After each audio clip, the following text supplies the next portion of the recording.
Bienvenue. Merci. Bonjour. Alors effectivement, Dominique Strauss-Kahn a passé sa première nuit en prison. La juge américaine a choisi de le maintenir en détention.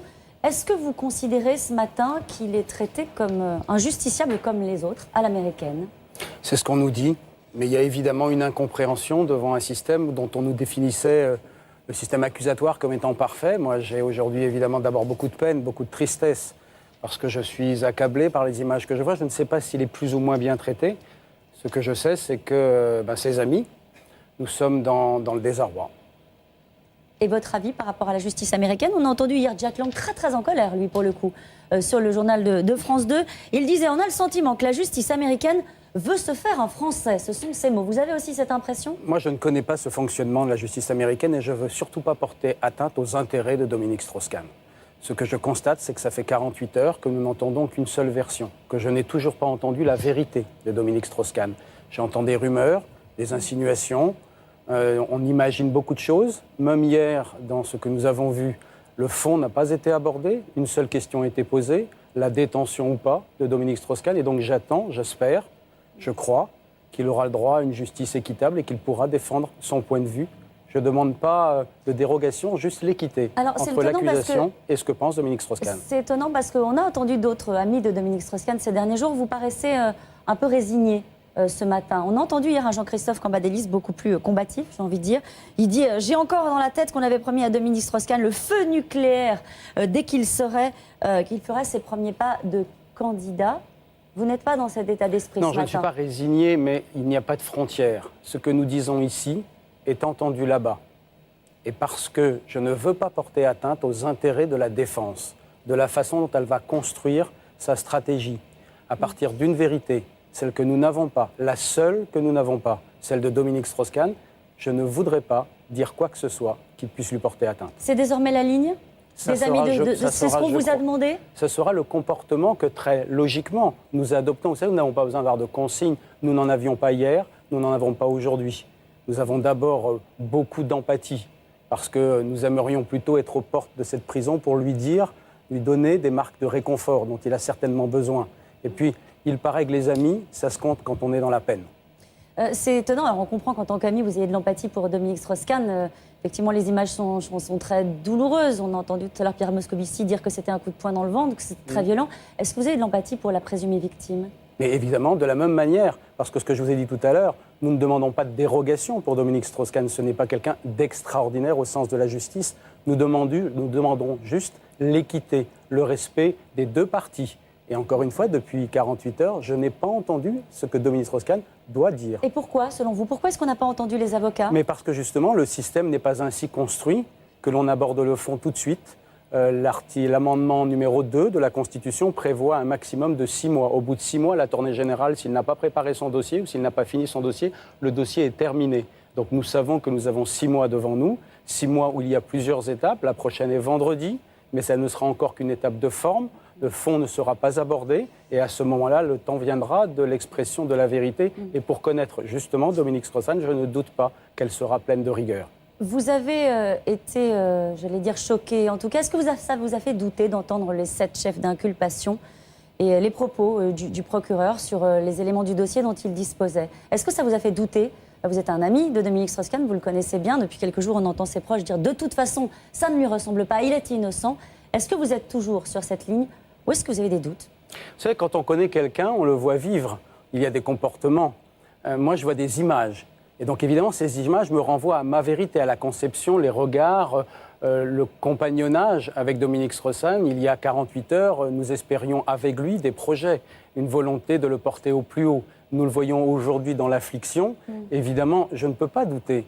J'ai une confiance sans nuance, une fidélité sans faille à Dominique Strauss-Kahn. Je crois que c'est la définition de la fidélité. Mais vous reconnaissez que si les faits sont avérés, ils sont graves, que l'acte d'accusation est accablant?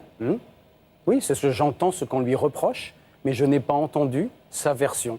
Et tant qu'il n'y aura pas sa version, nous ne pourrons pas faire une confrontation entre ce qui lui est reproché et ce qu'il a à dire. Hier, à votre place, il y avait Nathalie Kosciusko-Morizet, membre du gouvernement, qui disait, au fond, la première victime, c'est d'ores et déjà l'image de la France. C'est ce qui abîme l'image de la France, Dominique Strauss-Kahn. J'ai entendu ça. Il m'avait semblé que depuis 4 ans, le pouvoir exécutif ne s'était pas comporté d'une manière tellement modèle que la France n'avait pas été altérée dans son rayonnement. Le fait d'avoir accueilli, par exemple, Kadhafi en grande pompe me semblait au moins aussi grave pour le rayonnement de la France. Vous avez parlé tout à l'heure du processus judiciaire, vous avez dit 6 mois devant nous, on a 6 mois devant nous. Est-ce que vous considérez ce matin, disons-nous les choses clairement, que Dominique Strauss-Kahn ne pourra pas être candidat à la primaire socialiste? Mademoiselle, ce matin, je pense d'abord à Dominique Strauss-Kahn qui a passé sa première nuit en prison et je n'ai vraiment pas envie de faire de la politique. Parce que ça n'est pas un sujet? Parce que ce n'est pas mon sujet aujourd'hui, parce qu'encore une fois, vous m'avez invité parce que je suis justement catalogué parmi ce que l'on appelle les proches de Dominique Strauss-Kahn. Eh bien, les proches de Dominique Strauss-Kahn, ils se comportent aujourd'hui d'abord en amis. On vous a invité aussi parce que vous êtes un socialiste et qu'on se dit que malgré tout ce qui se passe, vous avez peut-être envie que la gauche gagne en 2012. Évidemment. Voilà, donc est-ce que le processus des primaires doit se poursuivre comme c'était prévu, comme si rien ne s'était passé? Le processus des primaires n'a pas été construit pour Dominique Strauss-Kahn. Il doit se continuer parce que les socialistes ont besoin d'un candidat. Il était prévu qu'il se désignât sous cette forme-là. Eh bien, le processus continuera. Est-ce que vous considérez ce matin qu'il est en bonne position pour être candidat à la primaire socialiste? Dominique Strauss-Kahn, il a passé une nuit en prison. Et moi, j'ai envie aujourd'hui d'abord de lui dire qu'on pense à lui et que nous ne comprenons pas pourquoi il est maintenu en prison alors que tous vos confrères, qui connaissent bien ce système, visiblement, expliquaient hier à longueur de colonne qu'il aurait dû sortir.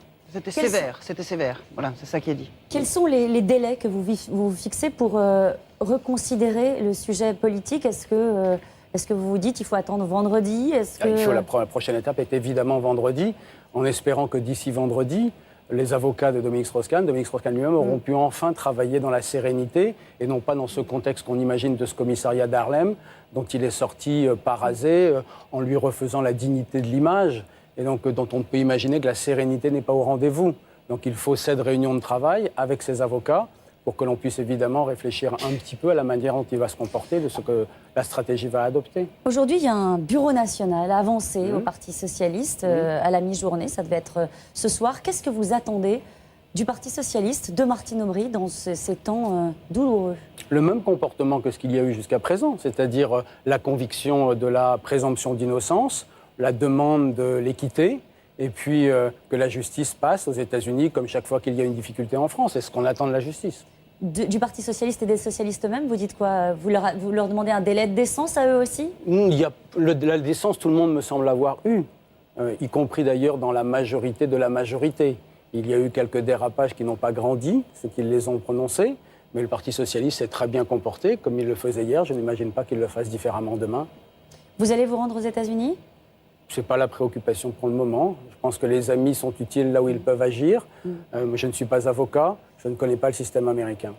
Vous êtes un ami. Vous auriez pu avoir envie d'être auprès d'Anne Sinclair, auprès des proches de Dominique Strauss-Kahn. Si je sens que la chose est utile, alors, vous aviez dit la grande majorité de la majorité s'est bien comportée. Il y a eu des propos qui ont été très remarqués, ceux de Bernard Debré, qui a dit que ça n'était pas un homme recommandable. Il dit que le groupe Accord avait caché d'autres tentatives de viol, en tout cas d'autres types d'agressions sexuelles. Puis il y a eu un démenti du groupe.